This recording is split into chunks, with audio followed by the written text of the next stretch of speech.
ఏమండి అడ్డగోలుగా నా చేతిలో నేను అధిపతిని, నేను రాస్తే ఏదైనా నడుస్తుంది అని రాస్తానంటే కుదరదండి. నేను చెప్పదలుచుకున్నాను స్పష్టంగా. నేను ఆస్తులు సంపాదించుకోవటానికో, వ్యవస్థల మీద పెత్తనం చేయటానికో, సామ్రాజ్యాలు నిర్మించుకోవటానికో రాలేదు. నేను ఈ సమాజంలో మార్పు కోసమే రాజకీయాల్లోకి వచ్చాను. ఆ మార్పు చట్టసభల ద్వారా సాధ్యం అవుతుంది కాబట్టే నేను చట్టసభల్లోకి వచ్చాను.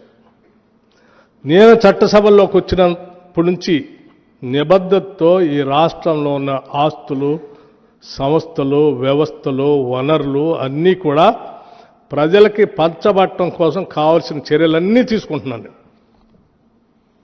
మా నాయకుడు రాహుల్ గాంధీ గారు సిపెక్ సర్వే చేస్తే ఈ రాష్ట్రంలో మొత్తం తేటతెల్లం అవుతుంది, ఎక్స్రే లాగా చేయాల్సిందే, మేము చేస్తాము అధికారంలో రాగానే ఎన్నికల సందర్భంగా చెప్తే ఎస్ ముఖ్యమంత్రి గారు క్యాబినెట్ మొత్తం అంతా నిర్ణయం చేస్తే ప్లానింగ్ శాఖ చూస్తున్న నేను